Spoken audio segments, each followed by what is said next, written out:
여러분 안녕하십니까? 5월 27일 토요일 부처님 오신 날 보내드리는 MBN 뉴스와이드 시작합니다. 김기현 국민의힘 대표와 이재명 더불어민주당 대표가 다음 주 초 당대표 정책 TV 토론을 갖기로 했습니다. 윤석열 대통령과 이재명 민주당 대표 회담이 아직 이루어지지 않는 상황에서 두 사람의 TV 토론이 어떤 식으로 진행될지 관심이 집중되고 있습니다.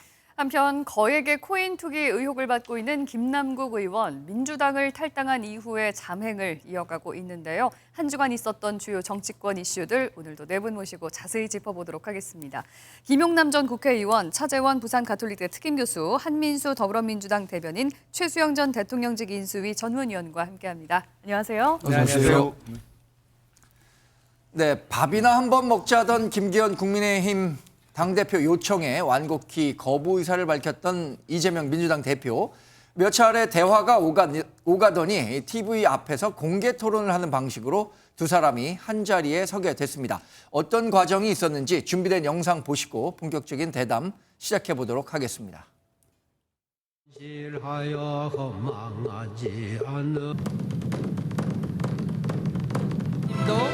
함께 입장하고 계십니다.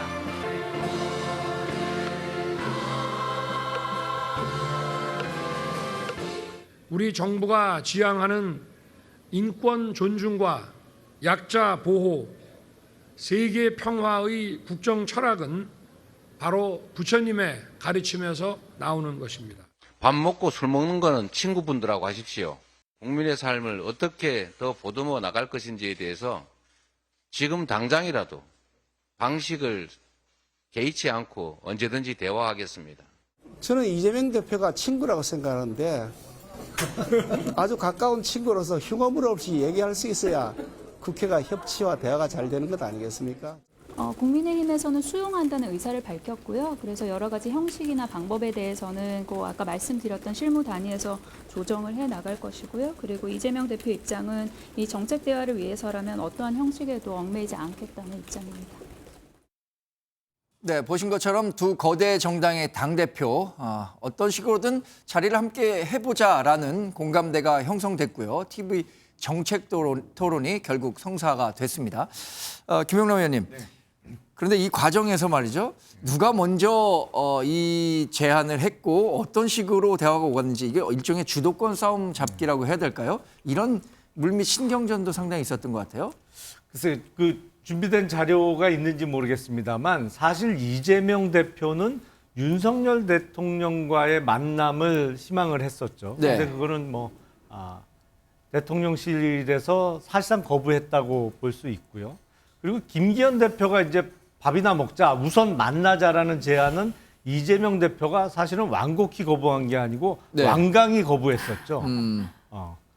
그러니까 제가 보기엔 자신의 카운터 파트너가 누구냐가 서로 엇갈린 거예요. 이재명 대표 입장에서는 본인에 대한 카운터 파트너는 윤석열 대통령이라고 생각을 하는 것 같은데 네. 대통령실 입장에서는 전혀 아니다. 왜 야당 대표의 카운터 파트너가 대통령이냐. 네. 양당 대표끼리가 카운터 파트너가 돼야지. 김기현 대표가 만나자고 한 거에 대해서는 이재명 대표가 거부를 한 거죠. 근데 네.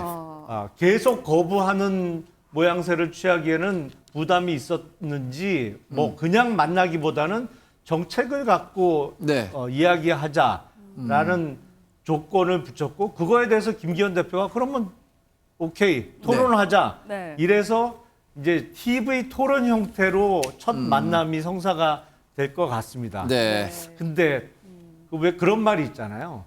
역사는 밤에 이루어진다. 네.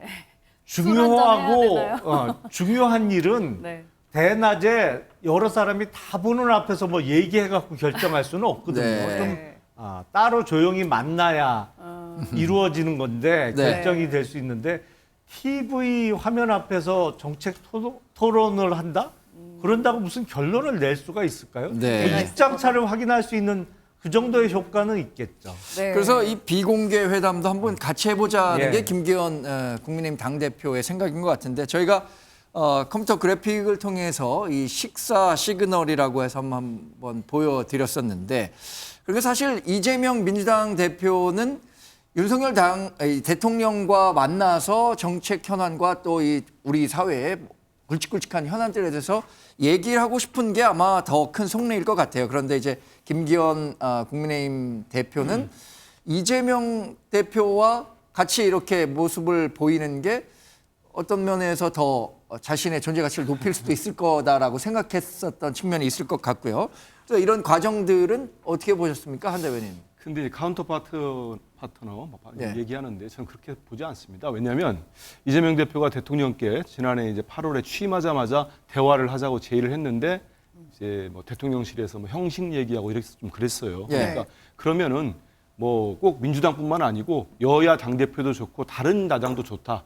형식을 구애받지 않겠다 이렇게까지 했었거든요. 네. 뭐 민생과 경제, 외교 안보를 놓고는 대통령도 만나고 야당 대표, 여당 대표 다 같이 만나도 좋다 이런 말씀을 했기 때문에 꼭 이재명 대표가 대통령하고 단둘이 만나겠다는 그거는 뭐 사실과 전혀 다른 얘기고요. 그다음에 이제 이게 좀 약간 히스토리가 있습니다. 네. 이 김기현 대표가 저도 현장에 있었는데 지난 3월 8일 날 당대표 되신 다음에 얼마 안 돼가지고 이제 방문을 했어요.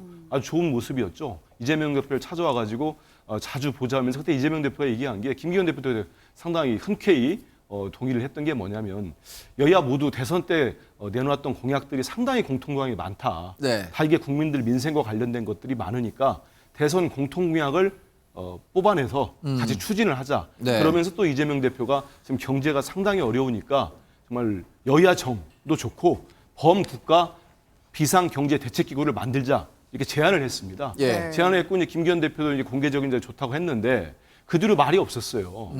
얘기가 전혀 안 되다가 우리 이제 앵커 말씀대로 정말 뭐 본인의 어떤 뭐 존재감 이건 모르겠습니다만 갑작스럽게 지난 이번 달 2일 날 연락이 온 겁니다. 한번 만나서 밥이라도 먹자. 네. 네. 그러니까 이제 우리 당대표실에서도 아니 밥 먹고 식사하는 것보다는 지금 얼마나 경제가 어렵고 민생도 어렵지 않느냐. 예. 그러니까 이거를 정책 대화, 네. 뭐 공약도 좋고 법안도 좋고 하는데 정말 민생과 경제를 보듬고 살릴 수 있는 정책 대화를 하자고 온 겁니다. 예. 그러면서 이제 자꾸 본인이 먼저 기자들한테 공개를 해버린 거예요. 마치 내가 만나자고 하는데 이재명 대표 피하더라. 그러니까 대표가 지금 이제 우리 영상 본 것처럼 술이나 밥은 친구들하고 드시고 국민들 챙길 수 있는 민생을 대화로 합시다. 네. 그러니까 이제 TV 토론을 역제하셨고 예. 우리가 그걸 수용하겠다 한 거니까요. 네. 근데 정말 아니 여야 당 대표가 만나는데 뭐 술 밥도 뭐 안 먹자는 건 아니지만 그것보다는 국민들 살리는 얘기, 네. 국민을 보는 얘기 먼저 해야죠. 네.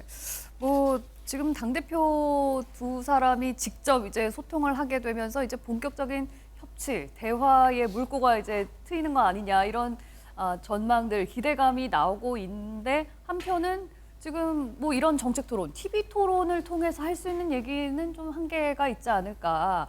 여기에서 좀 얻을 수 있는 게 있을까라는 시각도 분명히 있어요. 사실 좀 아쉬운 대목입니다. 그러니까 말하자면 두 분이 만나긴 만나는데 네. 그게 좀 말하자면 우호적이고 좀 이렇게 허물없고 흉금 없는 그런 식사 정치였으면 더 좋았을 텐데 네. 저렇게 이제 TV 토론 한다니까 이제 많은 분들은 그래 그 두 분들이 만나서 뭐 얘기를 하겠구나 하는데 실제로 이렇게 되면은 아주 제한된 조건 하에서 제한된 주제를 가지고 토론할 수밖에 없게 되거든요. 그 네. 주제들은 어떤 내용이 사전에 있을까요? 조율을 하겠죠. 그래서 뭐 이제 법안이라든가 뭐 정책이라든가 이런 식으로 카테고리를 정해서 실무팀들이 조율한다고 그러지 않았습니까? 그래서 저는 하게 되면은 김 의원님 말씀하셨지만 입장차만 확인하게 될 것 같고 그다음에 서로의 주장만 할 것 같아요. 우리가 왜 양곡관리법을 거부하고 그다음에 간호법을 거부하자고 거부권을 대통령께 건의드렸는지 네. 아니면 또 민주당은 왜 이걸 통과시켜야 했는지 뭐 이런 네. 것들을 서로 얘기하다 보면 전 그 제한된 시간이 아마 다 갈 거라고 봐서 만나지 않는 것보다는 진일보에서 그나마 두 분이 저렇게 TV 토론이라는 주제를 성사를 한 것은 다행이지만 네. 제가 보기에는 조금 이런 데서는 좀 말하자면 두 분이 흉금 없는 얘기가 좀 필요하다고 봐요. 왜냐하면 뭐 정치는 밤에 이루어진다고 하지만 실제로 이제까지 많은 우리 정치사를 놓고 보면 중요한 것들은 양당의 어떤 대표들이 만나서 밥은 먹으면서 술 한잔 네. 하면서 풀린 일이 많아요. 예전에 뭐 노무현 대통령이 각 당 그 대표들 초대했을 때 그때 그 녹지원에서 삼겹살 구우면서 소주 먹었던 장면들 많은 분들이 네. 기억하실 겁니다. 그렇기 때문에 저는 이재명 대표께서 지금은 이렇게 그러면 TV 토론으로 첫 발을 띄었지만 서로 이제 거기에 첫 출발을 했다고 싶으면은 조금 있다가 두 번째, 세 번째는 조금 더 유연하게 좀 갔으면 좋겠어요. 네. 그래서 양당의 입장차를 좁혀야죠. 그게 네. 전 정치의 협치의 첫 발걸음이다 그렇게 생각합니다. 네. 이재명 대표가 어떤 방식의 정책 대화든 받아들이겠다 하면서도 김기현 대표가 제안한 그 비공식 회담에 대해서는 아직 명확하게 답변을 하지 않았거든요.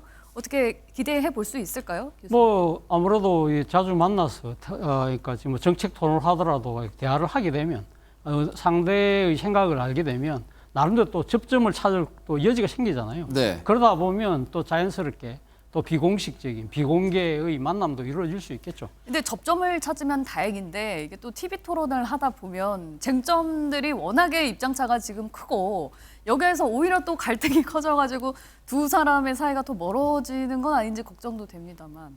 제가 국회 출입기자를 오래 했고요. 그것도 네. 국회 공무원도 했는데 우리가 이 화면으로 보면 여야 의원들이 상임위에서 맨날 이 싸우는 핏대 거 높여서 보이죠. 싸우는 것처럼 보이잖아요. 네. 물론 싸우기도 싸우죠. 싸우는데 그거 딱 끝나고 나서 돌아서 놓을 때는 서로 또 득담도 나누고 하면서 그런가요? 상당히 우위를 나누거든요. 네. 그러니까 제가 강조하고 싶은 것은 어떤 형태로도 만나야 된다는 거예요. 그 만남이 이루어지면 자연스럽게 사람의 관계라는 것은 발전해 나갈 수밖에 없다는 것이죠. 오늘 네. 여야 대표가 오늘 지금 부처님 오신 날이잖아요. 네. 그래서 오늘 덕담을 다 한마디씩 하셨더라고요. 부처님이 가르침 중에 자타불이란 말이 있어요. 나와 남은 두 개가 아니다 하나라는 거죠. 저는 정치를 하시는 분들의 기본적인 생각은 여야불이라는 생각을 갖고 해야 된다고 생각해요. 네. 그러기 위해서는 자주 만나야 돼요. 그것이 처음에는 상당히 공식적이고 뭐 정책 토론이 됐다 하더라도 그 만남에서 이 관계를 발전시켜 네. 나가는 것이 만들어질 것이기 때문에 네. 저는 이러한 그 만남 자체는 저는 좀 소중하다 생각이 듭니다. 네. 어, 과거에 이런 그 당대표 간의 정치 토론 TV로 중계되는 게 없었던 건 아닙니다. 지난 그 송영길 민주당 대표 시절과 이준석 국민의힘 대표 시절에 정치 토론이 TV를 통해서 중계가 되기도 했었는데 당시에 그런데 네 차례나 토론이 이루어졌다고는 하지만 그 네 차례 토론에서 국민들에게 준 메시지가 뭐였느냐 기억하는 사람은 거의 없을 것 같아요.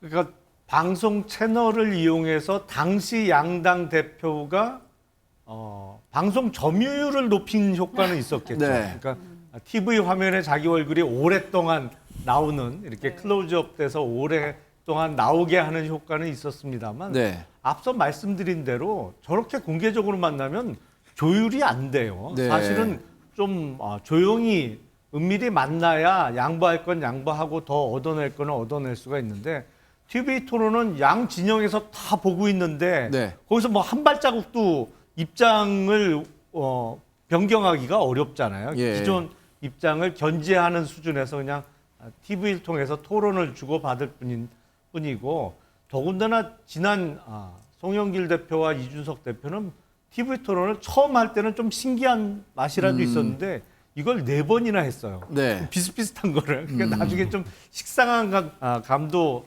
있었죠. 그래서 이번에 양당 대표가 TV 토론 형태로 만남을 하더라도 한 번 정도는 좀 하시고 한 번 네. 정도만 하시고 그리고 나서 차라리 TV 토론 끝난 이후에 두 분이 뒤풀이를 따로 가지면서 정책을 좀 조율하면 더 좋지 않을까 싶습니다. 네. 그 과거에는 예를 들어서 당대표를 했던 우리가 유명 과거 정치인들을 보면 김영삼 전 대통령이나 김대중 전 대통령 뭐 아주 강력한 야당의 총재로서 영향력도 굉장히 컸고 자기 결정권도 컸기 때문에 아마 그런 분들이 만나서 어떤 대타협점을 만들어내는 것은 지금보다는 좀 쉬웠을 것 같은 생각이 드는데 지금은 이 이해관계가 굉장히 첨예하게 과거 어느 때보다 첨예한 상황이란 말이죠. 그래서 어떤 결과로 귀결될 수 있을지 벌써부터 좀 회의적인 시각으로 보는 사람들이 많거든요. 일단 물어보신 거에 네. 그 민주당 상황은 지금 당대표가 충분히 결정할 수 있는 기구가 다 돼 있습니다. 그러니까 네. 제 국민의힘 상황은 모르겠습니다. 다만 다른 당 상황을 제가 뭐 평가하기 좀 그렇고요. 네. 그래서 그런 거는 말씀을 드리고 말씀 주신 것처럼 이제 토론 저희들이 정책 대화를 하자고 했는데 이제 김기현 대표님 쪽에서 TV 토론 제안을 했고 저희들이 수용을 했습니다. 어떤 식의 네. 대화도 좋다고 했기 때문에 정책을 놓고 그래서 TV 토론을 하고 제가 좀 전에도 말씀드린 것처럼 정말 공통 공약, 그다음 공통 정책, 공통 법안들 그리고 정말 민생에 꼭 필요한 정책들을 할 수 있는 협의체를 만들었으면 좋겠습니다. 저 이미 네. 우리 당대표가 제안한 것들도 있거든요. 그래서 여당도 여야 정도 좋고 아니면 뭐 여야 간의 공통 대선기구를 이행하기 위한 위원회도 좋고 하니까 꾸준하게 이행을 하면서 뭐 이견만 노출하면 안 되잖아요. TV 토론에서 각 당의 입장이 드러나고 또 동의될 부분들이 있으면 거기에서도 동의할 수 있다고 봅니다. 네. 한 다음에 이거 실제로 이행할 수 있는 것들 정말 민주당은 민생과 경제, 외교안보 쪽에 있어서 꼭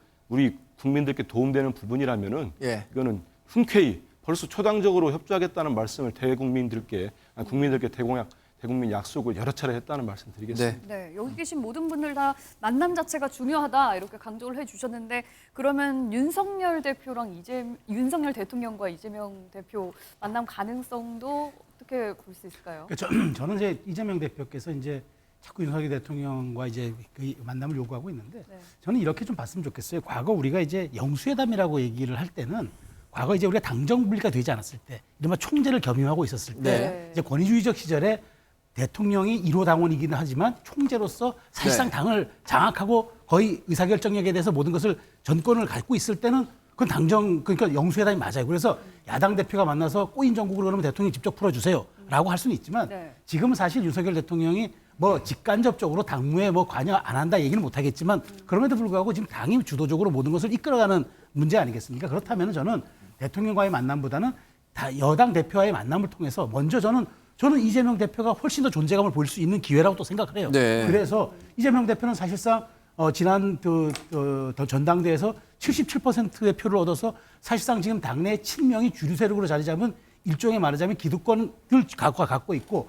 당의 주류를 장악하고 있는 사실상의 오너 대표라고 볼 수가 있단 말이죠. 네. 사실상. 근데 김기현 대표는 오너 대표라고 보기에는 조금 좀 무리가 있고 그다음에 어떤 뭐 대의성이나 위임성이나 놓고 봤을 때는 조금 좀 떨어진다. 이재명 대표에 대해서 떨어진다. 그러면 오히려 전 두 분 만남을 통해서 이재명 대표가 존재감을 보여도 될 텐데 굳이 네. 저는 윤 대통령과 얘기를 계속적으로 하는 거는 저는 자꾸 그 과정을 통해서 윤 대통령의 불통 이미지를 자꾸 좀 더 부각시켜내고 그다음에 이재명 대표가 정말 그러면서 야당 대표의 존재감을 또 높이려는 일종의 약간의 퍼포먼스적 성격도 있다고 보여져서 네. 더 이상 뭐 윤석열 대통령이 이제 만나고 안 만나고에 대한 문제는 대통령실이 판단할 문제라고 좀 이제 생각해 네. 놓고 여야 대표 회담을 통해서 저는 좀 진일보한 모습들 보여낼 때 저는 그러면서 여야가 조금 협치의 가능성을 보이면 대통령도 또 그때 만나겠다고 또 통큰 결단할 수도 있지 않겠습니까? 네.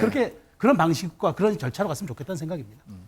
최근 윤석열 대통령의 행보 보폭이 굉장히 좀 넓어졌다는 측면을 고려한다면 지금까지는 뭐 이재명 당대표와 만나지 않겠다라고 했지만 김기현 국민의힘 대표와 뭐 3자 정도 아니면 다른 그 정의당 대표까지 포함해서 이루어지는 그런 큰 규모의 당대표 회동 대통령과 가능하지 않을까라는 그 기대들도 좀 나오고 있는 것 같고요. 결국 이 모든 문제의 그러니까 지금 출발점은 결국 이게 대통령께서 지금 제1야당의 대표를 모르겠습니다. 그러니까 지금 뭐 국민들 눈에는 사실 공식적으로 인정하지 않는 것 듯한 네. 태도에서 출발한 거잖아요. 그래서 그렇다고 1대1 회담은 아니 상당히 1대1 어려울 것 같고요. 회담을 지금 그 이재명 대표가 지금 요구하는 건 아니잖아요. 그전에도 그러니까 여야 대표가 같이 하는 그런 회담도 저는 뭐 그러니까 본인이 원했던 걸로 저는 알고 있는데 사실은 아까 여야 영수회담 뭐 말씀하셨지만 이 영수회담이라는 자체가 구시대적인 정치적 발상이라고 이야기했던 분이 노무현 대통령이에요. 왜? 노무현 대통령이 우리나라 현직 대통령이 처음으로 여당 총재를 박차고 네. 당정을 분리시켰거든요. 그렇기 때문에 사실 이 노무현 대통령이 이 영수회담이라는 단어를 상당히 싫어했었어요. 네. 그렇기 때문에 나는 어느 특정적 파의 대표가 아니기 때문에 그런 영수회담이라는 표현을 쓰지 마라. 그렇다고 해서 가면 노무현 대통령이 가면 야당 대표를 안 만났나요? 만난 적이 여러 번 있습니다. 예. 대표적으로 우리가 기억하는 것이 대연정을 제안할 때 당시 박근혜 한나라당 대표를 이 청와대에 불러서 그때 이 담판을 벌였거든요. 그때 제가 청와대 출입 기자를 했는데 상당히 아마 그 아주 깊은 대화를 제 기억으로 한 2시간 동안 대화를 했고요. 그리고 네. 또 노무현 대통령이 또 그때 당시 사학법 문제 때문에 야당이 등원을 거부하고 있고 국회가 공전되고 있을 때 그때 이 지금 이 야당의 원내대표였던 이재호 원내대표하고 당시 여당의 원내대표 김한길 원내대표를 불러서 네. 그러면서 본인이 중재를 했어요. 중재를 해가지고 그때 김한길 대표가 여당이 좀 양보를 하면 어떻겠느냐. 그렇게 해서 전국의 물꼬를 풀어서 결국은 사실 그때 이 열린우리당이 단독 과반을 갖고 있었음에도 불구하고 네. 그걸 본인 이 열린우리당이 통과시켰던 법을 사학법을 일단 후퇴를 시키는 네. 정치적인 묘수를 발휘를 했거든요. 네. 사실 그런 측면을 본다고 한다면 뭐 영수회담이니까 뭐 만난다. 그런 것 자체는 어떻게 보면 진짜 해피를 위한 정치적 핑계 아닌가 하는 생각이 들기 때문에 저는 이 윤석열 대통령께서 좀 더 통큰 정치를 하시길 바랍니다. 네. 네. 예, 대통령께서 이번 여야 당대표 회동이든 아무튼 뭐 최근 순방도 다니시고 했는데 저는 정책, 특히 국정의 기조를 이번 기회에 좀 바꿨으면 좋겠습니다. 그래서 야당 대표도 만나시고 개인적으로 지금 뭐 호감, 부호감 그거 논의하자는 자리 아니잖아요. 네. 국정을 논의하는 자리니까 이번에 기조 바꿔서 야당도 만나고 노동자 단체도 만나시고 시민단체도 만나고 모두가 대통령이 국정 운영하는 게 필요한 우리 국민들 아니겠습니까? 그래서 국정 운영의 기조를 대대적으로 아무튼 바꾸셨으면 좋겠다 이런 네. 말씀 드립니다. 네, 아마 내주 초에 이제 당대표 간의 TV 토론이 있을 수도 있다고 하니까요. 여기에서 어떤 얘기가 나올지 또 한번 지켜봐야 될 것 같아요.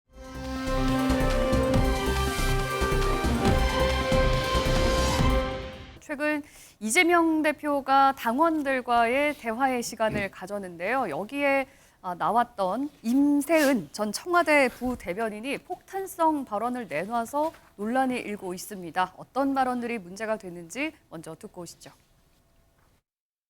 저는 사실 지난 대선이 사기꾼이 만든 사기 대선이었다고 생각하거든요. 네. 저는 느낌적으로 대통령이 없다고 생각하고 사실상 이재명 대통령 느낌이라고 생각합니다.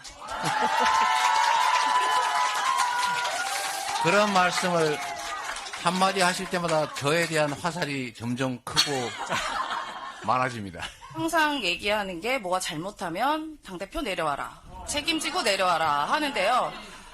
그런다고 제가 안 내려가니 걱정하지 마세요. 네, 해당 방송이 이재명 당대표가 이제 MC를 보고 임세은 전 청와대 부대변인이 출연을 해서 이제 나눈 대화 내용이었는데요. 여기서 나왔던 얘기가 임세은 부대변인이 하는 말이 지난 대선은 사기다. 사실상 이재명 대통령 느낌이다라는 얘기를 해서 논란이 되고 있습니다. 이거 사실상 대선 불복성 발언 아니냐라는 건데 옆에 이재명 대표도 있었는데 이런 얘기를 한 부분 어떻게 좀 들으셨나요?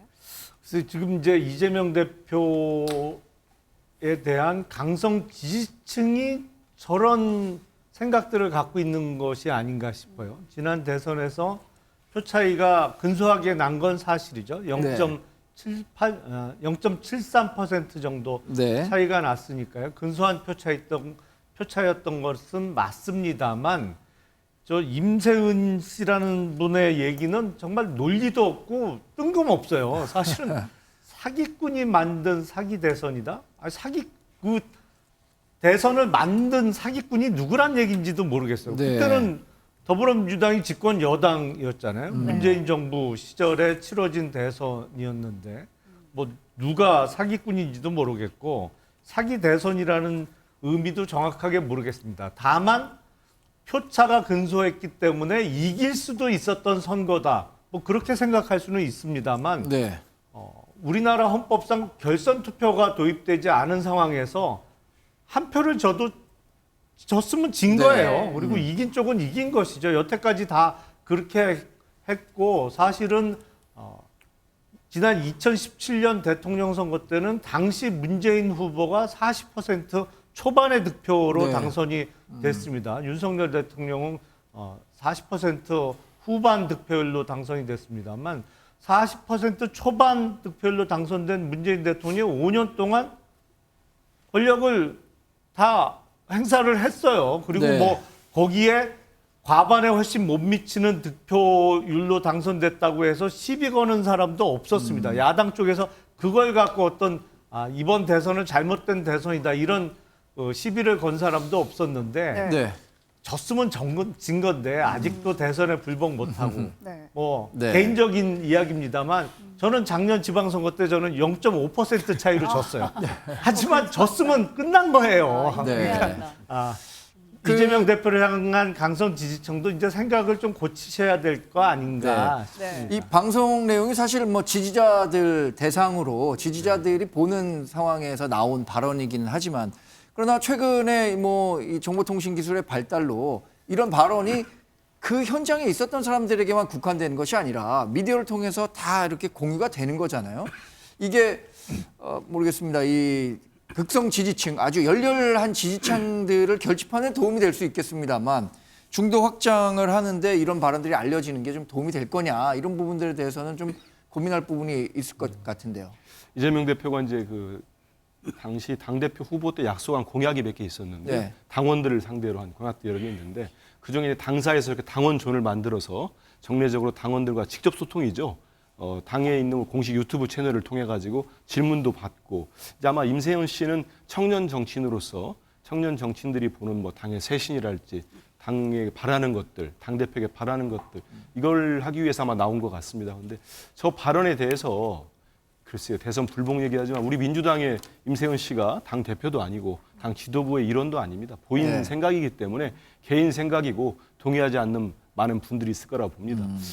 대표께서도 저런 얘기들 말씀하시잖아요. 저게 나한테 어떤 도움이 되지 않는다. 네. 말씀하듯이 갑작스럽게 저런 얘기를 했는데 네.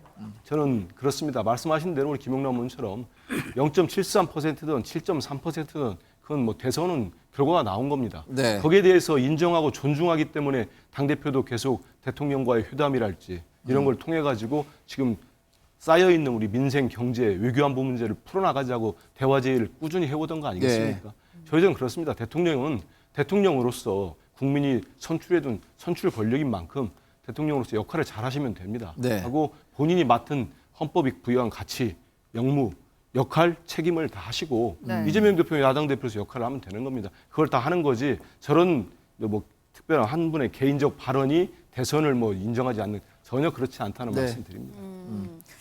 그 이원욱 의원이 지난번에 문자 메시지를 받아서 이 강성 지지자들과 결별할 준비를 해야 된다라는 요지의 얘기를 했잖아요. 근데 뭐 알고 보니까 그 문자 보낸 사람이 민주당 당원이 아니었다 이런 것들이 알려져서 그걸 두고도 조금 이렇게 뭐 논란이 있었는데 어쨌든 민주당 내에 지금 갈등의 양상은 굉장히 구체화된 것 같아요. 네. 민주당 내에 이른바 친명계 또 비명계 이런 갈등들이 계속 좀 커지는 모습인데 이게 결국 어떤 모습으로 정리가 될 거라고 보시는지 그것도 좀 결국은 궁금합니다. 뭐 이 부분은 결국 그러니까 이재명 대표가 또 해결해야 될 정치적 숙제인 것이죠. 예. 그런 측면에서 본다고 한다면 앞서 임세현 씨인가요?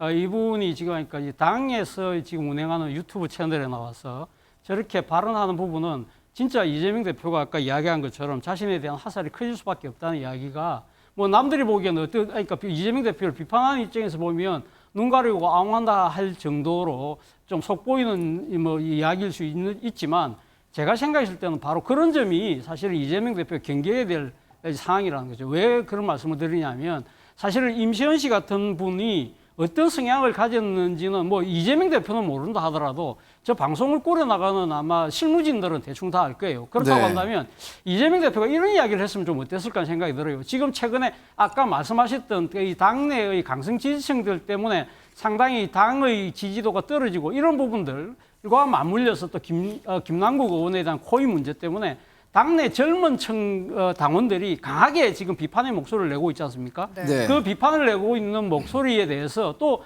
강성 지지층들이 소위 말해서 조리돌림식의 그런 문자 폭탄과 폭언을 지금 일삼고 있다는 것이죠. 그렇다고 네. 한다면 저 자리에 임세현 씨가 아니라 그 선서를 했던 뭐 박성민 전 최고위원이라든지 이동학 전 최고위원 같은 그런 젊은 당원들을 불러서 이제 그런 식으로 그러니까 그 젊은 당원들이 느끼는 당의 처신과 행동에 대한 이 따가운 이야기를 듣고 그걸 갖다가 지금 이재명 대표가 적극적으로 포용하는 모습을 보였다고 예. 한다면 앞서 말씀하신 것처럼 이원욱 의원과 관련된 이런 여러 가지 문제들에 대해서 당내의 분란을 수습하는데도 저는 상당히 중요한 메시지를 던질 수 있었지 않았을까 하는 그런 아쉬움이 남다는 거예요. 네. 네.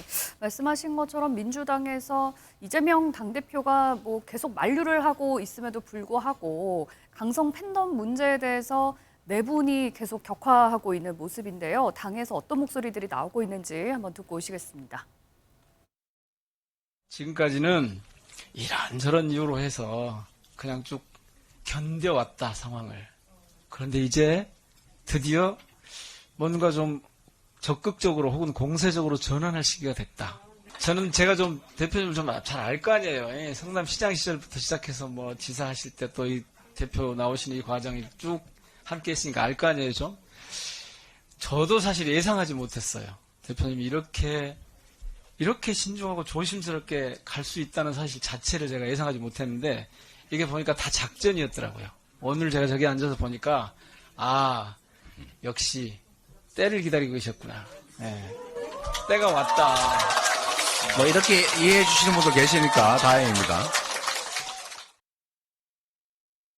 비명계 의원님들이라고 하는 분들 중에서 중진들이 등장하셔서 발언을 해서 그게 좀 특이했지만은 그러나 이제 뭐 소위 말하는 또 친명계 의원들하고 어떤 조직적인 충돌까지는 안 갔고요. 예, 좀 아슬아슬은 했습니다. 좀 앞으로가 사실 좀 걱정은 됩니다. 좋은 정치를 하고자 하는 젊은 청년들의 많은 부분이 개딸이라고 하는 그 개딸은 이름이 개혁의 딸, 개혁의 아들 이런 이름이었거든요. 그래서 개딸이라고 그냥 뭉뚱그려서 매도하는 것도 돼서는 안 되고 그러나 인신공격, 욕설 이런 부분에서는 단호하게 해나가는 게 필요하고요.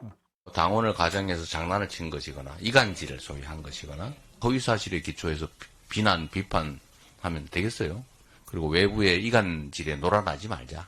개딸 아닌데 왜 자꾸 개딸이라고 그러냐 라고 하거든요. 그러니까 이건 논점을 좀 흐리는 얘기 같고 이거 가지고 뭐 진상을 파악하겠다, 조사하겠다, 이 관계에 대비하겠다 라고 지도부가 나오는 것 같은데 이건 조금 적반하장 아니냐. 네. 뭐 이재명 대표는 계속 말리고 있기는 합니다만 이런 강성 지지자들의 발언에 오히려 좀 자신감을 얻고 있는 것 같기도 해요. 당대표 내려놔라 이런 데 대해서 그럴 일 없을 거다 자신 있게 얘기를 하는가 하면 지금 그 문자폭탄 관련해서 이제 논란이 된 이원욱 의원을 향해서도 오히려 이관계 당한 거다 이렇게 역공에 또 나서지 않았습니까? 이재명 대표가 말리는 제스처는 간간히 취하고 계십니다만 정말 진심으로 말리는지는 잘 모르겠어요. 그러니까 뭐 말리는 척을 하는 건지 정말로 말리는 건지는 잘 모르겠습니다. 근데 이원욱 의원에 대해서 아주 심한 문자를 보낸 사람이 소위 개딸인 줄 알았는데 조사해 보니까 아니다. 민주당원이 아니었다. 예, 민주당원이 아니었다. 아니 그러면 소위 얘기하는 개딸의 문자 폭탄이 사실이 아닌 게 되나요? 그건 아니잖아요. 그러니까 많은 문자 폭탄 중에 하나가 민주당 당원이 아니었던 게 밝혀진 것이지 그동안 또 지금도 소위 개딸들의 문자 폭탄이나 어떤 비명계 의원들에 대한 비난 이런 게 없는 거는 아니지 않습니까? 있는 현상에 대해서 그러면 어떻게 해결할 것이냐 그리고 그걸 못하도록 어떻게 실효적인 방지책을 내놓을 것이냐 이 부분이 지도부가 해야 될 일이지 어떤 한 사람 개딸이라고 이원욱 의원이 주장했는데 개딸 아니네? 그러면 이원욱 의원이 잘못한 거네?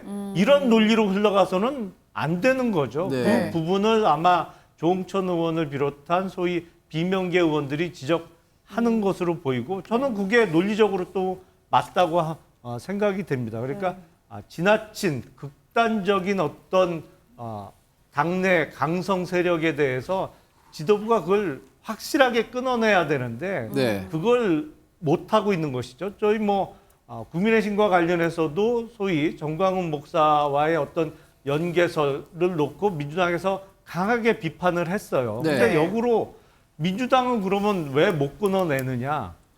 본인 스스로 끊어내는 결단을 해야 되는 거죠. 말씀하신 부분, 그러니까 비명계 쪽에서는 이거 오히려 적반하장 아니냐. 그리고 사실 이게 이제 그 문자를 보낸 사람이 민주당원이 아니라는 거를 민주당의 윤리감찰단에서 공개를 했는데 윤리감찰단에서 이 감찰 착수 결과에 대해서 공개를 하는 것도 상당히 이례적인 일이었다고 하더라고요. 왜 이거를 공개했을까? 이 부분에 대해서도 여러 해석들이 나오던데요. 이런 부분은 이렇게 두 가지 좀 나눠서 봤으면 좋겠습니다. 먼저 강성 지지층이라고 하는 개혁의 딸이 됐던 이게 강성 지지층이 지금 민주당만의 문제는 아니고 문제라는 표현도 전 쓰지 않겠습니다. 민주당만에 있는 현상이 아니고 과거 박근혜 대통령도 아주 좋아하시는 분들이 많이 있었습니다. 모임도 만들고 박사모도 만들고 문재인 대통령도 있었고 김대중 대통령, 김영삼 다 있었습니다. 좋아하는 노무현 대통령이 당연히 더 많았었죠. 정말 좋아하는 분들이 많이 있었는데 근데 이런 분들이 다들 이제 당에 가입하고 당비를 낸 만큼 본인들의 입장을 얘기하고 자기들의 주장을 할 수 있는 권리는 민주사회에 당연히 보장이 돼야 돼요. 여기에 대해서 저는 일부 정치인들께서 어떤 속내가 있는지는 모르겠습니다. 근데 그거를 이렇게 당에서 파버려라, 절연을 하라, 결별을 하라 하는 거는 저는 그게 과연 민주정치나 정당 정치에서 꼭 맞는 건가 이런 생각이 들어요. 왜냐하면 이제 하나의 그런 트랙이 있고요. 다른 한 측면에서는 말씀하신 것처럼 대표는 제가 이제 옆에서 아무래도 지금그래서 보니까 네네. 진정성 있게 지금 벌써 한 10차례가 10차례가 넘도록 계속 자제도 시키고 네. 실제로 최근에 당원을 제명을 시켰습니다. 근데 그 경우는 어떻게 됐냐면요. 그 중진 의원을 향해서 당원 한 분이 되게 격하게 인신공격성 문자를 보냈나 봐요. 네. 그러니까 당에 신고를 했습니다. 그러니까 당대표가 윤리감찰단 당대표 직속기구니까 네. 바로 지시를 했어요. 찾아내가지고 제명을 시켰습니다. 당원에게 최고의 형벌은 가장 큰 징계는 제명이에요. 네. 그분은 이제 민주당에 못 들어옵니다. 자기가 활동했던 그 정도로 강한 조치를 취했고 네. 또 이 저번에 이제 의총 이후에도 당대표가 또 냈습니다. 이 도 넘은 질타나 비난, 공격은 정말 도움이 안 된다 우리 당에. 네. 네. 당대표에게 도움도 안 되고 민주당에 도움이 안 되니까 절대 하지 말아달라고 한 겁니다. 이제 그 이원욱 의원님 거는 그때도 저 그때 비공개 회의 때 있었으니까 네. 이런 문제가 이제 언론을 통해 나왔지 않습니까? 예. 당에 전에 이제 전혜숙 의원님처럼 당에 신고한 게 아니고 언론에 공개를 했어요. 그러면서 팬덤과 이래도 편덤과 결별하지 않겠느냐 대놓고 하니까 당대표가 바로 지시를 했습니다. 네. 이거 우리 당원인지 알아봐라. 보고 이건 징계해야 됩니다. 네. 그래서 알아봤는데 당원이 아니니까 이제 통보를 한 거고 하기 때문에 저는 당대표나 우리 당 모두가 지금 비명, 친명 문제를 떠나서 네. 우리 소중한 당원들을 모두 하나 단합시키고 통합시키는 방향을 찾아나가야지 네. 어느 부분은 배제시키고 그렇게 나갈 문제는 아니고요. 그런데 네. 이제 지적해 주시는 부분은 그러면 그 문제되는 문자를 보낸 부분에 대해서 지적을 해야지 왜 이원욱 의원을 향해서 뭐 감찰 지시를 하라더니 왜 공격 대상으로 삼느냐 이 부분 아니겠습니까? 그 이원욱 의원을 향한 감찰로는 전 보지는 않습니다. 왜냐하면은 이게 지난번에 그 이제 어떤 건이었었죠? 체포동의안 건이었나요? 문재인 대통령까지 무슨 뭐 이렇게 몇 명에 넣어가지고 포스터를 그렸어요. 네. 그래서 저희 당이 좀 알아봤습니다. 근데 그 역시 우리 당 사람이 아닌 것 같아요. 네. 다 드러나고 있어요. 그래서 당내에서도 그런 목소리들이 많이 있습니다. 왜냐하면 이게 그런 얘기 있지 않습니까? 각 당에 가가지고 서로 이렇게 공격하기 위해서 네. 가장해서 하는 경우도 있기 때문에 그런 점을 경계하고 그러면 이원욱 의원은 어떤 근거를 가지고 이렇게 처음 문자를 공개를 하면서 SNS로 이건 강성 당원이라고 규정을 했을까? 이런 부분들은 또 알아볼 필요가 네. 있는 거예요. 거기에 대한 저는 뭐 좀 파악이라고 알고 책임 있습니다. 필요하다. 최 소장님. 네. 저는 지금 말하자면 당원만이 말하자면은 문자 폭탄 보내고 뭐 비난 문자 보내면 징계한다. 지지자, 당원이 아닌 사람도 지지자도 할 수 있는 거란 말이에요. 그래서 저는 이 부분에서 이재명 대표가 너무 좀 말하자면은 징계하는 척 혹은 이제 말하자면 처벌하는 척 하지만 실제로는 그런 마음이 크게 없다 보이는 게 저는 이재명 대표의 정치 성장, 정치 이력과 무관하지 않다고 보는 거예요. 네. 정치비 변방에서 지방자치단체 수장으로 시작해가지고 당대표 대권 후보까지 올 때까지 대부분 보면은 말하자면은 이른바 손가락 혁명군, 네. 그다음에 이런 식으로 강성 지지층들의 등에 업혀서 왔기 때문에 지금 이재명 대표에게 강성 지지층을 허물고 그다음에 결별하라는 얘기는 당신의 정치 지지 기반을 허물라는 얘기랑 똑같이 들릴 수 있다는 건 저도 알아요. 그렇지만 저는 민주당의 쇄신은 강성 지지층과의 결별에서부터 시작할 수밖에 없고 그것이 처음과 끝에 알파의 오메가다 말씀드리고요. 네. 하나 더 말씀드린다면 이렇게 정말 왜 이렇게 위험하냐 그러면 이렇게 강성 지지층들은 배타성과 혐오로 무장해 있어요. 네. 네. 그래서 남을 인정하지 않아요. 그러다 보면 집단 사고에 빠지고 이것이 저는 정치 발전을 저해하는 가장 큰 공격성을 드러내는 것이라 보기 때문에 네. 이 부분을 조금 더 심각하게 접근할 필요가 있다는 네. 말씀드리는 겁니다. 네. 뭐 의총 분위기를 전하면서요. 5선 중진이죠. 안민석 의원 같은 경우는 뭐 민주당 의총 분위기가 아슬아슬한 분위기가 있었다라고도 얘기를 했어요. 그러면서 이제 뭐 친명 비명 이런 갈등들에 대한 요소들에 대한 재조명도 되고 있는데 6월이면 이제 이낙연 전 총리가 귀국한다고 하죠. 이렇게 민주당에서 발생하는 이른바 원심력, 그러니까 당의 어떤 균열이 생기는 그 원심력이 커지는 상황에서 이낙연 전 총리의 귀국 이런 것들을 고려한다면 앞으로 뭐 여름 민주당의 미래, 앞으로의 미래 이런 것들을 예상하기가 좀 어렵겠지만 어떻게 예상하시는지 그래도 차 교수님 설명해 주시죠. 민주당 입장에서는 쉽지 않은 상황에 지금 맞닥뜨리고 있습니다만 그럴수록 저는 민주당이 초심을 저는 찾아야 되지 않을까 하는 생각이 드는데 지난 한 주는 민주당 입장에서는 노무현 주간이잖아요. 노무현 전 대통령의 그러니까 지금 14주기죠. 14주기에 당내 지도부와 거의 모든 지금 소속 의원들이 다 내려가다시피 했는데 그 자리에서 나온 이야기가 지금 박강원 원내대표가 노무현 정신을 잃어가고 있다는 것이거든요. 네. 그렇다고 한다면 저는 민주당이 앞으로 지금 이제 어떠한 상황이 닥치더라도 결국은 지금 민주당의 초심 중에 하나인 지금 노무현 정신을 좀 찾을 필요가 있지 않나 생각이 드는데 예. 그 이제 노무현 정신이라고 하면 첫 번째는 반칙과 특권을 거부하는 거 아닙니까? 그렇다고 한다면 그 반칙이라는 것이 지금 민주당 입장에서 지금 당면한 가장 큰 과제가 김남국 의원의 코인 문제라고 한다면 이 부분에 대해서는 단호한 결기를 보여줄 필요가 있는 것이고요. 네. 그다음에 특권 문제는 결국은 지금 이재명 당대표도 직면한 문제이긴 한데 지금 지난 대선 과정에서 이야기했던 의원들이 특권 포기하겠다. 그것이 뭡니까? 불체포 특권이잖아요. 예. 지금 당장 30일 날 이 지금 당을 탈당하긴 했습니다만 윤관석 이승만 의원에 대한 체포 동의안이 넘어올 때 네. 그럴 때 민주당 차원에서는 그러니까 지금 체포 동의안을 국회에서 심사하기보다는 어떤 식으로 물밑 조율을 통해서 그 두 의원이 네. 바로 자발적으로 그러니까 우리는 체포 동의안 신경 쓰지 않고 법원에 출두하겠다. 네. 그런 식으로 특권을 포기하는 모습을 볼 필요가 있다. 또 하나는 노무현 정신 하나는 사람 사는 세상이잖아요. 네. 사람 사는 세상이 뭐 이 지금 이 차별고 없는 그런 세상도 있지만 또 다 같이 잘 먹고 잘 사는 세상이라고 한다면 네. 저는 민주당이 조금 실용주의로 해결할 필요가 있다. 과거 노무현 대통령 시절에 한미 FTA 협상을 체결한다든지 네. 그리고 또 뭐 지금 한일 정상 간 셔틀 외교를 시작한다든지 이러한 이 민생을 생각한 실용적인 노선 이런 부분들도 저는 민주당이 지금 쫓아야 될 하나의 지향점이 아닐까 생각이 네. 듭니다. 네. 이 체포동의안 얘기는 뒤에서 조금 더 자세히 다뤄보기로 하고요.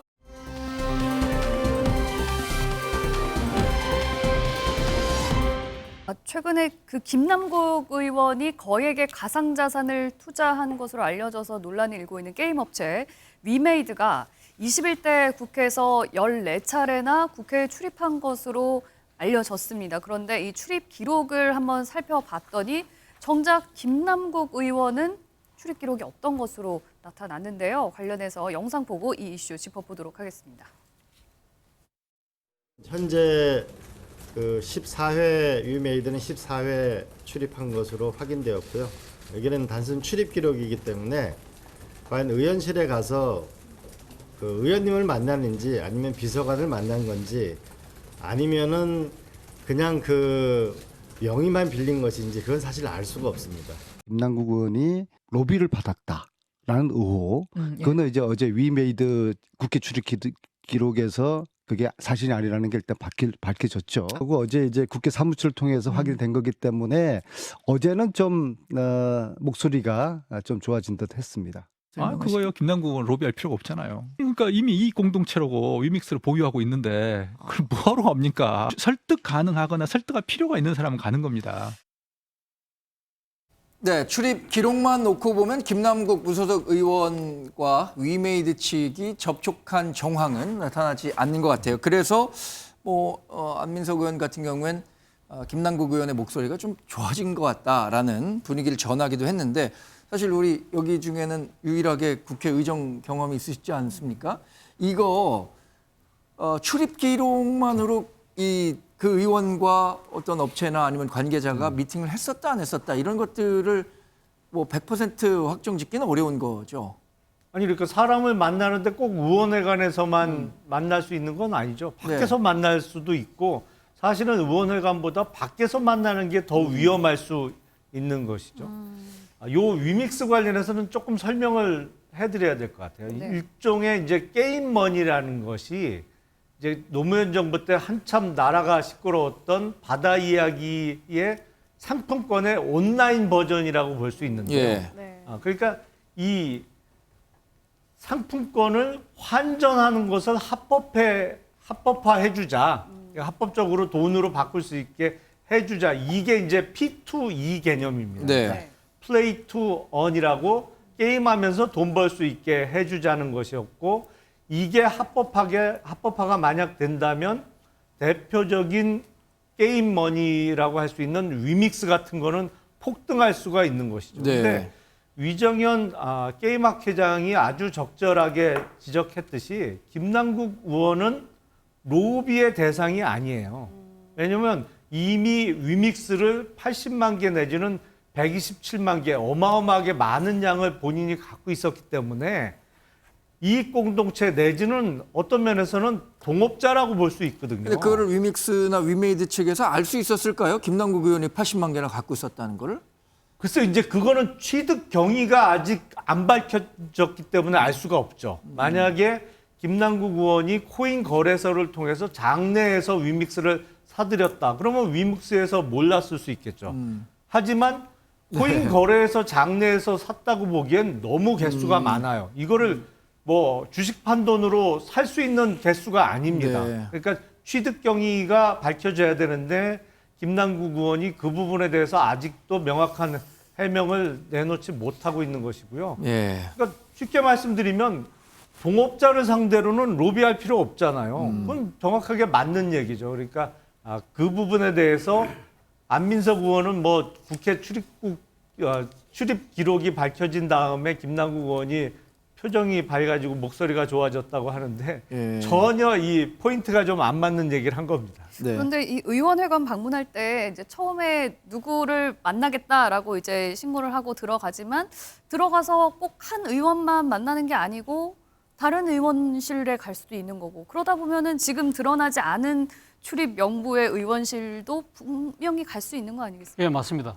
사실 뭐 지금 그 국회의원회관의 출입 시스템이 좀 바뀌었다고 그래요. 네. 제가 국회 근무하고 할 때는 한번 그러니까 A 의원실에 간다고 하면 A 의원실 2층에 있으면 국회의원 전체를 다 돌아다닐 수 있는데 네. 최근에 좀 강화가 돼서 같은 층만 다닌다고 그래요. 그렇지만 저도 굉장히 같은 층에만 해도 의원실이 아마 제 생각에 한 수십 개가 있을 거거든요. 네. 그렇다고 한다면 그러니까 지금 A 의원실에 가고 B 의원실에 가면서 다 그 방마다 다 지금 기록을 남기지 않거든요. 네. 그 대표적으로 만약 한 군데 이름을 올려놓고 여러 군데를 갈 수 있기 때문에 네. 그러니까 지금 이 기록이 나오지 않았다고 해서 네. 그 의원은 그러니까 안 만났다라고 안 보기도- 만났다고 단정은 못 한다는 것이죠. 네, 근데 그런데 개연성만 놓고 보면 그 의원을 만났을 가능성이 가장 크고 지금 말씀하신 것처럼 저도 상당히 당황한 측면이 있었는데 다른 층으로 이동이 안 돼갖고 이제 좀 고생을 했었던 적이 있거든요. 그러니까 그런 보안 시스템이 강화되면서 물론 뭐 그 신청한 의원들을 만났을 가능성이 가장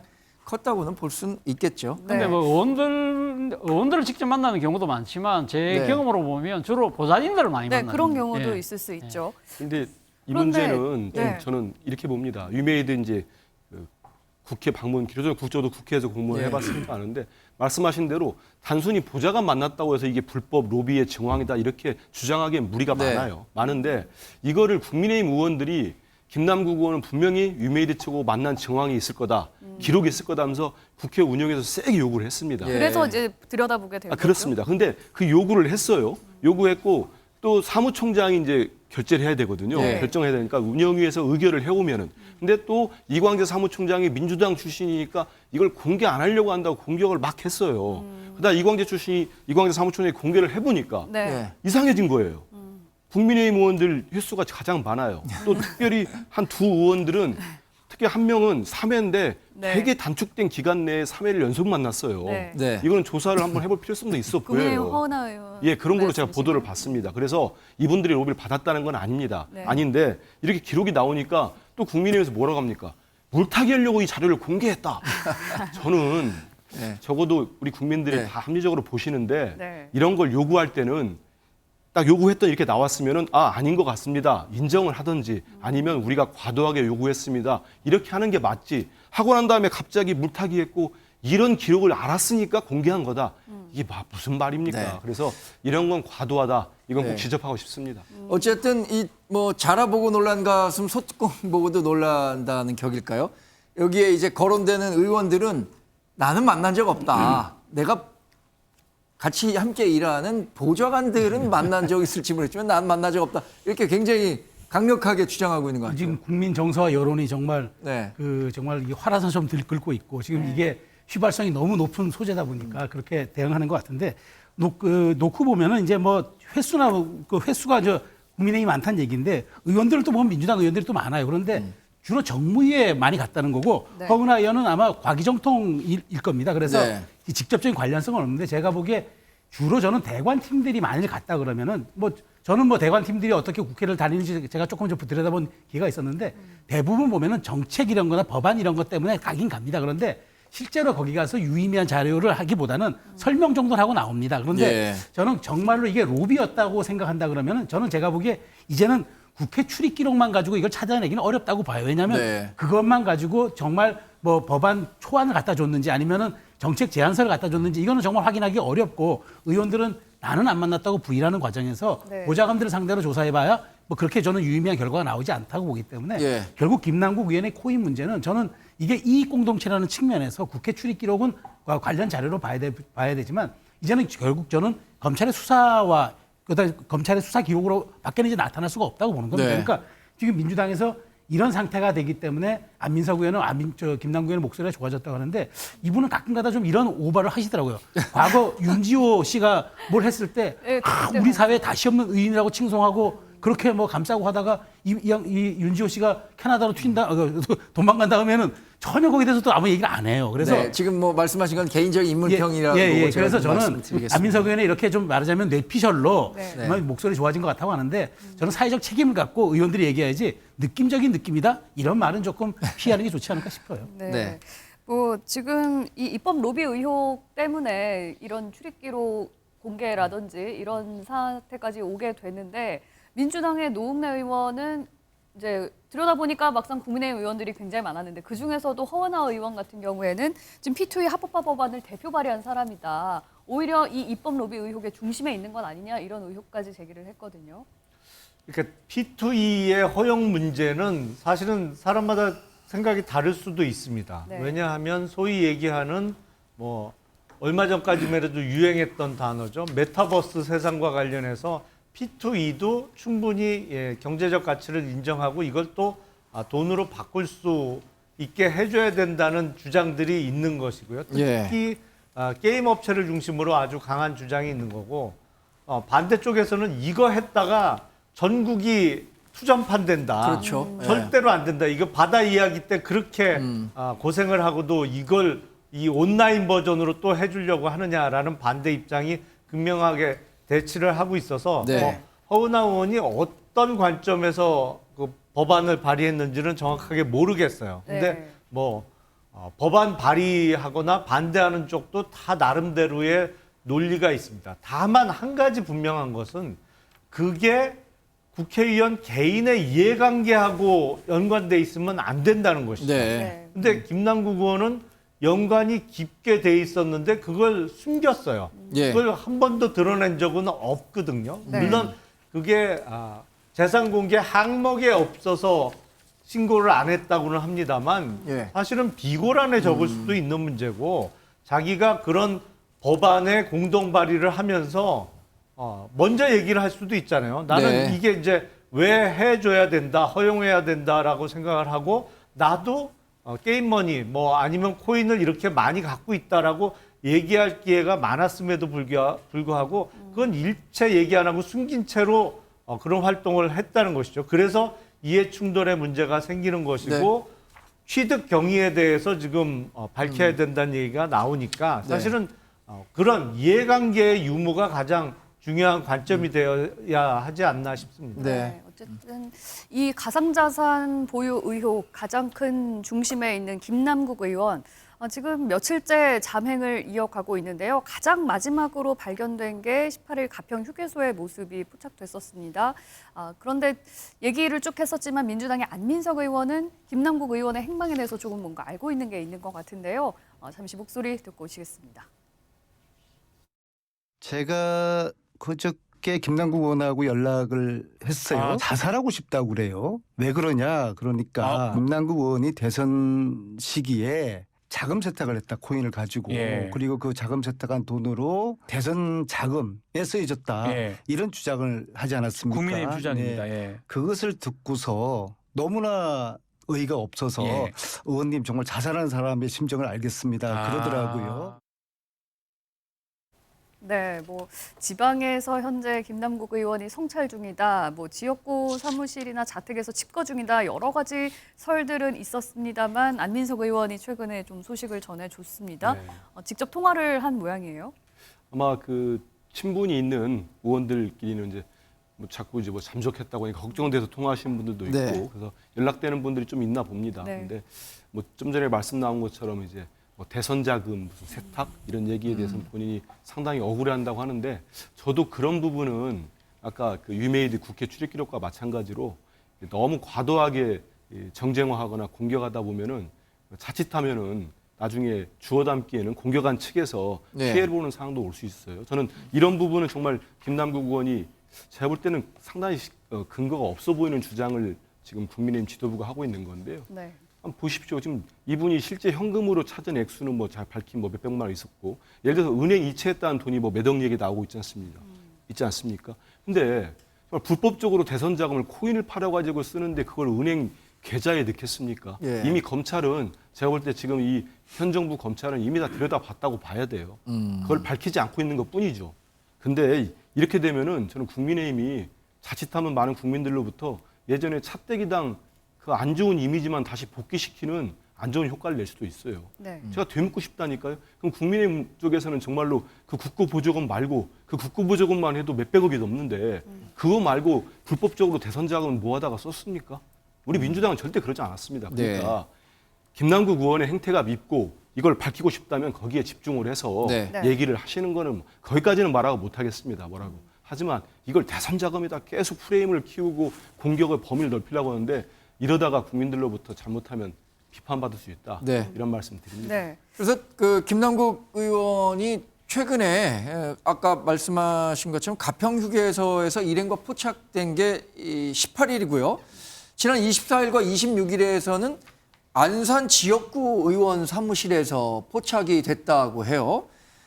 그러니까 김남국 의원은 자신의 지역구에서 뭐 여러 활동을 하면서 이 상황에 대해서 어떻게 대응해 나갈 것인가를 아마 고심하고 있는 게 아닌가 생각이 드는데 김남국 의원은 어떤 생각하고 있을까요, 지금? 일단 뭐 지금 안민석 의원의 뭐 전언에 따르면 지금 김남국 의원이 이번 사태에 대해서 좀 뭐랄까요, 성찰과 반성의 자세 뭐 그런 차원에서 일종의 수면 밑으로 사라진 것처럼 말씀을 하셨지만 제가 봤을 때는 김남국 의원이 정말 성찰과 반성의 이 상황이라고 한다면 자신의 아마 정치적 거취에 대해서도 분명하게 입장을 밝혔겠죠. 그렇지 않고 지금 이렇게 자명을 한다는 이야기는 향후 어떤 뭔가의 정치적 반전의 계기를 나름대로 그러니까 지금 잡을 수 있다는 자신감, 나름대로 또 하나의 문제는 또 본인이 이게 지금 당장 다칠 문제 중에 하나가 이 일종의 뭐랄까요, 그러니까 검찰의 소환이라든지 강제 수사잖아요. 네. 그 부분에 대해서 그와 관련된 방어권 행사를 위해서 착실하게 뭐 준비를 한다든지 그런 가능성도 있는데 제가 이렇게 나름대로 생각했을 때는 김남국 의원 입장에서는 아직까지 정치를 끝낼 생각은 아니다.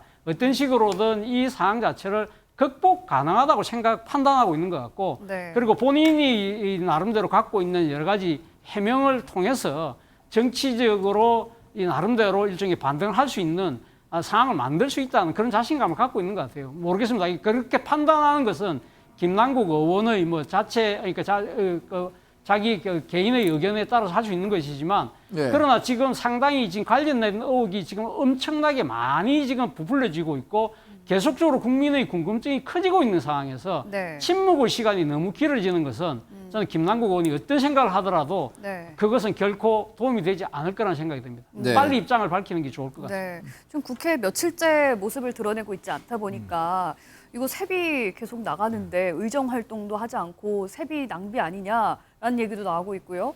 김남국 의원 뭐 생각할 시간이 충분히 필요하다고는 하지만 그렇다고 언제까지 잠적할 수는 없을 테고 언제쯤 모습을 드러낼까요? 그러니까 그 국회의원도 공직자죠.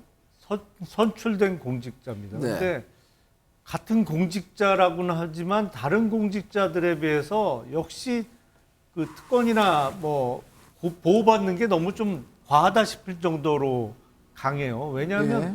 다른 공직자 같으면 저런 사태에서 아직도 자리 지키고 월급 고스란히 다 받을 수 있겠어요. 예. 사실은 진작에 파면이 돼도 됐겠죠. 네. 근데 김남국 의원은 사실은 사태를 해결하는 건 간명합니다. 본인이 지금이라도 해명하면 돼요.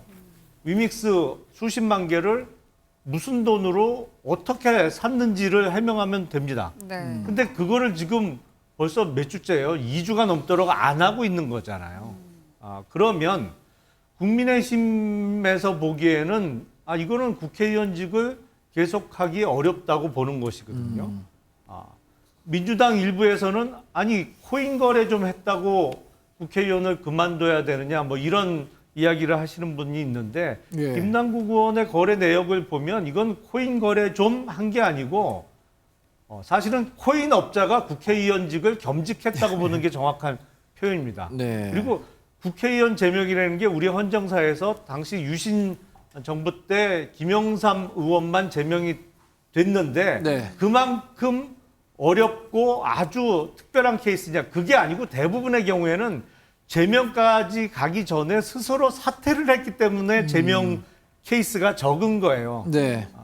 19대 국회 때도 그때 국회 회기 중에 아주 부적절한 행동을 한 모 의원이 당내에서도 비판을 많이 받자 스스로 사퇴하는 바람에 제명까지 가지 않고 예. 끝난 적이 있습니다. 그러니까 더불어민주당이 지금 입장을 정해야 돼요. 이게 국회의원을 계속 하는 게 맞느냐, 김남국 의원이. 네. 국민의힘이 보기엔 아니라는 것이거든요. 근데 입장을 그럼 정하고 김남국 의원 스스로 사퇴하지 않을 때는 어떻게 하겠다는 것을 내놔야 되는데 네. 더불어민주당이 지금 입장을 못 정하고 있는 거죠. 예. 그러면은 김남국 의원이 자맹 끝에 모습을 드러낸다면 장고 끝에 어떤 결단을 가지고 올지 혹시 뭐 이제 확실한 이제 자료들 제출을 할 마음을 먹고 공개를 확 하던지 아니면 지금이라도 의원직 사퇴를 고민을 하던지 어떤 결단을 예상할 수 있을까요? 저는 뭐 사실 그런 지금 앵커께서 말씀하신 결단의 가능성 거의 없다고 보고 둘 다 가능성은 둘다 전혀 가능성 없다고 없다고 보고 제가 보기에는 박지원 전 국정원장이 얘기한 대로 그 말을 따르는 것 같아요. 이럴 때 좀 피해 여론을 좀 피하자. 피해서 좀 조용히 있어라 하는 네. 말을 따르는 것 같고요. 지금 제가 보기에는 김남국 의원은 지난번 페이스북에 글을 올렸잖아요. 곧 돌아와서 복당할 것처럼 다시 페이스북에 글을 올렸는데 이 사안의 중대성을 봤을 때 그냥 아무렇지도 않은 일이었던 것처럼 복귀하기는 쉽지 않죠. 그렇죠. 그러니까 저는 지금 김남국 의원이 아직도 저는 이 사태의 본질을 이해하지 못하고 있다고 저는 생각하는 겁니다. 네. 김남국 의원의 뭐 부적절한 행위, 뭐 그러니까 제가 더 재론하지 않겠습니다. 뭐 현충일 날도 코인 거래하고 그다음에 뭐 이태원 참사 질의할 때 코인 거래하고 그러니까 그것 때문에 지금 결국 31일 날 공직자 지금 국회 윤리위에 올라가지 않습니까? 네. 그런데 저는 그걸 떠나서 김남국 의원이 저렇게 많이 코인을 해서 벌었다는 그 돈은 정말 청년들이 영혼을 파는 돈들입니다. 네. 영혼을 갈아 넣어서 코인 투자로 계급의 사다리를 한번 타고 올라가 보려 했던 그 판에서 본인이 얹혀서 국회의원 공직을 얼만큼 이용했는지 모르지만 그걸 가지고 저렇게 치부를 하고 어쨌든 코인 업자라는 소리를 들을 정도까지 확대를 네. 시켜놨어요. 자, 그렇다면 네. 본인이 지금 해야 할 일은 저렇게 침묵으로 자성 모드 이게 아닙니다. 정말 본인이 입증할 수 있는 것, 그러니까 자기가 코인 거래 내역을 내가 동의할 테니까 다 공개해 주세요라고 그 모든 그 코인 거래 거래소에다가 요구를 하고 본인은 본인대로 모든 것을 자기가 뭐 성찬하는 게 아니라 입증하고 그다음에 설명을 해줘야 됩니다. 근데 지금 이 과정이었고 지금 지역구에서 계속 저는 뭐 이렇게 자맹하는 것, 저 시간 벌기에는 다름 아닌 거라고 보고 결국 여론이 그다음에 국회에서 나를 윤리특위에서 나를 징계할 테니까 60일 동안 최장 기간 어떻게 할지 보고 네. 이 여론의 추이를 보면서 저는 본인이 언제쯤은 또 정치라는 게 또 출렁거림이 심하니까 네. 어느 타이밍에 또 복귀할 거라고 저는 그 시기를 재고 있는 것으로 봐요. 그래서 여론이 가라앉을 타이밍을 지금 보고 있는 것 같고 그렇기 때문에 저는 지금 저렇게 자숙의 모드, 침묵 모드 할 것이 아니라 지금 빨리 본인이 얘기를 해야죠. 네. 국민이 궁금해하는 건 그건데 그게 전 필요한 타이밍인데 네. 너무 본인의 정치적인 어떤 그런 입장만 좋을지라는 것 같다는 생각이 듭니다. 네.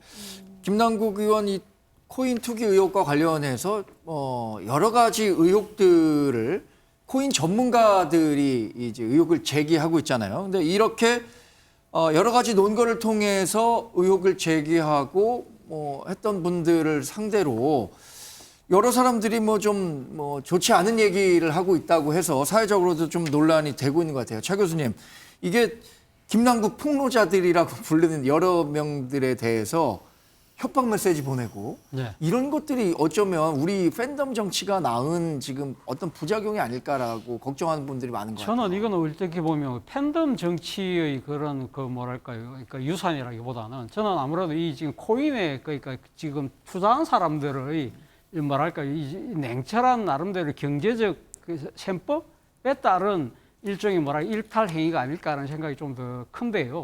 사실은 지금 이 김남국 의원에 대한 이 코인 문제 때문에 사실 아마 가상자산에 대한 이 지금 시장의 신뢰도 자체가 상당히 많이 떨어졌을 거예요. 제가 지금 정확하게 경제적으로 추산을 안 해봐서 모르겠지만 예. 아마 코인의 가격도 많이 지금 이렇게 내려갔을 거예요. 네, 최근에 어떤 그렇죠. 그 많이 가치가 떨어질 수밖에 없는 상황이거든요. 주요 그렇다고 코인을 한다면 제외한 그렇죠. 이렇게 좀- 주요 코인들을 제외한 소위 말해 김남국 의원이 많이 투자했던 잡코인 같은 경우는 말 그대로 지금 이 속전표로 쓰레기가 되는 예. 그런 상황이라고 한다면 이런 코인에 투자한 이 소위 말하는 영끌, 그러니까 영혼을 끌어모아서 투자했던 많은 이 젊은 층들 같은 경우 중에 상당히 억울해하는 사람들이 분명히 있을 거거든요. 예. 그런 분들이 상당히 갖고 있는 불만들을 이 김남국 이 코인 사태에 대해서 뭔가 지금 이 구체적인 설명을 가하고 있는 이분들에게 분노가 전이되면서 예. 사실은 이분들이 지금 아주 그러니까 지금 애매한 지금 피해자가 되는 셈인데요. 네. 이런 걸 생각하면 앞서 말씀드린 대로 김남국 의원이 빨리 이 문제에 대해서는 본인이 지금 해명할 건 해명하고 책임질 건 책임지는 모습을 통해서 이 지금 코인으로 대표된 가상자산과 관련된 이러한 경제 외적인 변수의 부분에 대해서는 본인 스스로가 결자 해지하는 차원에서 빨리 이걸 정리할 필요가 있다. 그런 생각이 듭니다. 네. 네.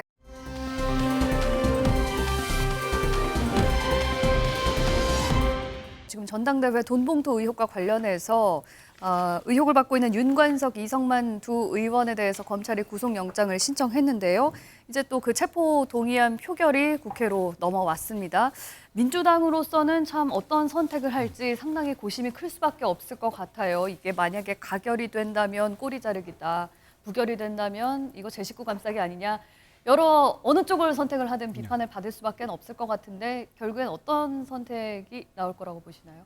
그러니까 더불어민주당이 국회의원에 대한 체포동의안에 있어서 항상 곤란한 입장일 수밖에 없는 가장 큰 이유는 이재명 대표 건이 걸려 있기 때문이죠. 그러니까 이재명 대표에 대한 체포동의안을 부결시켰고 뭐 그게 생각보다 이탈표가 많다고 해서 당내 분쟁이 더 심해졌습니다. 근데 앞으로 또 있을지 모르는 이재명 대표에 대한 체포동의안에 대비하기 위해서 그러면 자당 소속의 국회의원들에 대한 체포동의안, 사실은 뭐 윤관석 의원 등은 지금은 탈당을 했습니다만 네.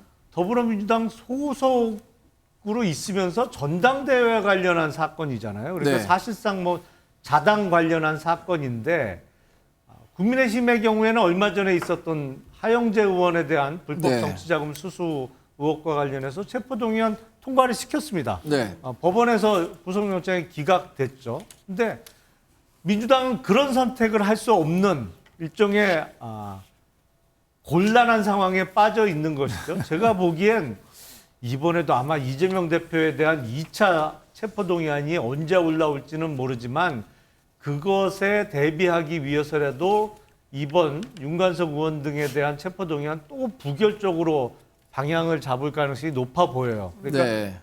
그렇게 되면 또 국민들로부터 방탄국회라는 비난을 받을 수밖에 없는데 뭐 이재명 대표 체제 하에서 맞을 수밖에 없는 더불어민주당의 숙명이 아닌가 싶습니다. 네. 지금까지 사실 뭐 자율투표에 맡기겠다라고 해서 의원 개개인의 소신과 양심에 따라서 표결에 붙였었는데 말씀하신 노웅래 의원은 이제 체포 동의안이 부결이 됐고요. 이재명 당대표 부결됐고 하영재 의원만 가결이 돼서 하영재 의원은 직접 구속적부심 심사를 받아서 불구속 상태에서 재판을 지금 진행받고 있습니다. 근데 이 두 사람에 대한 체포동의안 표결이 국회로 분명히 올 거란 말이죠. 아직 넘어오지는 않은 걸로 알고 있는데 지금 김영남 의원이 얘기한 것처럼 민주당의 고민이 조금 있을 것 같아요. 왜냐하면 탈당은 했다고 하지만 전 민주당 소속 의원이었기 때문이 말이죠. 고민들이야. 예. 이런 체포동의안 문제는 여야 모두 뭐 국민의힘이나 민주당이나 이걸 당론으로 가결 부결을 한 거는 제가 없는 걸로 알고 있습니다. 네. 뭐 사실상 부결이다 이런 표현까지는 쓰지만 이번에 저희들도 이제 몇 차례 또 마찬가지로 저는 윤관석, 이성만 의원 탈당하신 두 분 의원에 대한 체포동의안 아마 30일 본회의가 열리면 그때 보고가 되지 않을까 네. 이렇게들 많이들 보고 있습니다. 그러면 그 다음에 이제 6월에 잡히는 본회의에서 처리를 하겠죠. 그럼 그 전에 이제 그 과정들 실제로 체포동의안에 나오는 이제 구체적 혐의랄지 의원들이 다 이제 볼 겁니다. 보면서 판단을 하고 하기 때문에 일단 그게 넘어오면 이제 지금 탈당을 했습니다만 전직 민주당 의원들이니까 민주당도 어떻게 논의할지 뭐 원내 의원총을 열든지 협의를 할 걸로 보고 있고요. 저는 일단 저 두 분들이 탈당한 부분들까지 돈봉투 의혹 사건이 2021년 5월에 있었고 국민들 보기에 참 민망한 사건이죠. 죄송스러운 일인데 거기에 대한 의혹이지만 본인들은 강하게 검찰 조사 받았지만 부인하고 있지 않습니까? 네. 그런 상황에서 또 탈당을 했어요. 그래서 저는 탈당마저도 너무 꼬리 자르기다 이렇게 비판하는 거는 국민의힘도 좀 과한 것 같아요. 아니, 탈당이 무슨 책임냐 하는 분들이 이번에 하영재 의원은 이제 탈당을 했어요. 1억 6천만 원을 넘는 이제 정치자금과 뇌물수수 혐의로 탈당을 했는데 그래서 그 의원들 나름은 탈당을 할 때는 정치적 책임을 지고 또 거기에 대한 결단을 해서 본인들이 무죄를 뭐 하영재 의원도 마찬가지 아니겠습니까? 네. 그 혐의를 법원에 가가지고 다퉈가지고 입증하겠다는 거 아니겠습니까? 그러면 윤관석, 이성만 의원도 본인들 입장이 갖고 있기 때문에 체포동의안 또 한동훈 장관이 와서 또 혐의를 설명하면 나와가지고 또 네. 설명할 거고 그런 절차를 통해서 이제 처리를 해나가면 된다고 봅니다. 네. 이게 모두 민주당의 딜레마로 보고 당대표로 딜레마가 있기 때문에 너희들은 이런 곤란을 겪을 거다. 이게 정치 공세를 하기는 뭐 좋을지 모르겠습니다만은 사안별로도 다르고 심각하게 신중하게 판단을 해가지고 당에서 입장을 정할 거다. 네. 개별적으로 투표할 거다 봅니다. 이 과정에서 이번 뭐 돈봉투 의혹의 당사자이기도 하고요. 민주당의 전 당대표였던 송영길 당대표 같은 경우는 개파 따지지 말고 정치기획 수사에 단호히 맞서야 한다. 이렇게 얘기를 한 걸 보면 아마 뭐 과거에 함께 활약했던 동료들 의원들에게는 이게 정치기획 수사 의혹이 강하니 무언의 어떤 메시지를 전달하려고 했던 건 아닌가라는 생각이 들기도 하고요. 또 하나 이 한동훈 장관 같은 경우에도 또 뭐 관련해서 얘기를 했죠. 이런 부분들 앞으로 이게 논의가 오고 갈 텐데 어떻게 예상하시는지 차이. 저는 뭐 송영길 전 대표 입장에서 상당히 뭐 정치적으로 억울한 측면이 분명히 있겠죠. 그렇기 때문에 본인이 그걸 억울함 밝혀달라면서 본인 스스로 서울 중앙지검에 출두하고 했잖아요. 네. 만약에 그러한 행위 자체가 정말 진정성을 갖고 있다고 한다면 본인 입장에서는 그 불법과 탈법이 없었다는 거잖아요. 그렇다고 한다면 한때 자신과 같이 그 정치적 노선을 걸었던 두 의원이 그 문제 때문에 탈당했다고 한다면 당신들도 별 문제 없는 거 아니냐. 그렇다고 한다면 이런 불체포 특권에 또 그러니까 지금 체포 동의안에 이라는 불체포 특권에 의지하지 말고 네. 당당하게 나가서 법원의 실질심사 받아라. 예. 저는 그렇게 말하는 것이 송영길 전 대표가 계속적으로 이야기하고 있는 주장의 진정성을 저는 담보할 수 있다고 보는 것이고요. 또 한편으로 한동훈 장관에 대해서 저는 상당히 좀 답답한 측면이 있는데요. 원래 우리가 그런 말을 쓰잖아요. 검사는 공소장으로 이야기하고 네. 판사는 뭐 판결문으로 이야기한다면 네. 국무위원은 뭐 어떻게 해서 이 이야기를 할까요? 이건 아마 지금 체포동의안 문제 같은 경우는 결국 국회 본회의에서 본인이 지금 다 설명할 수밖에 없잖아요. 예. 그때 이야기하면 되거든요. 물론 이 지금은 당장 윤관석, 이승만 뭐 두 사람에 대한 이야기이긴 합니다만 그 주장을 통해서 아마 송영길 전 대표의 주장에 대해서 논박하면 되는 것인데 저쪽에 그러니까 무슨 이 상당히 비중 있는 정치인이 자신에 대해서 뭔가를 한마디 하면 그걸 마치 기다렸다는 듯이 바로 탁구 치듯이 또다시 공을 받아치는 그런 식의 모습 자체가 모르겠습니다. 저는 한동훈 이 장관이 상당히 정치적 큰 꿈을 꾸고 있지 않나 생각이 드는데 스스로 본인의 모양새를 너무 작게 만들고 있다는 생각이 듭니다. 네. 시간상 최수영 의원님 마무리해 주셔야 될 것 같아요. 네네. 저는 뭐 한동훈 장관이 이번에는 드라이하게 아마 이번에 제안 설명을 하면 될 것 같고요. 구속 영장에 대해서 그 타당성을 제가 얘기하면 될 것 같고 네. 지난번처럼 뭐 돈봉투 바스락거리는 소리 이렇게 하지 않을 겁니다. 그렇게 하지 않아도 국민들 벌써 이 사안에 대한 엄중한 중대성도 인식하고 있고 또 이 사안이 어떻게 가야 하는지 또 사법적으로 어떻게 처리되는지 다 알기 때문에 저는 이번에 한동훈 장관은 저는 무리하거나 혹은 뭐 오버하는 그런 행태는 보이지 않을 거라고 보고요. 저는 사법적 정의에서 국회의원들이 소신 투표하는 것만이 민주당도 살아남는 길일 것이다. 이렇게 저는 평가하겠습니다. 네. 알겠습니다. 자, 오늘부터 또 3일간의 연휴가 시작됐는데요. 비 소식도 전해지고 있죠. 비 피해 없도록 조심하시기 바라겠고요. 저희 뉴스와이드는 여기서 마치도록 하겠습니다. 시청해주신 여러분 고맙습니다.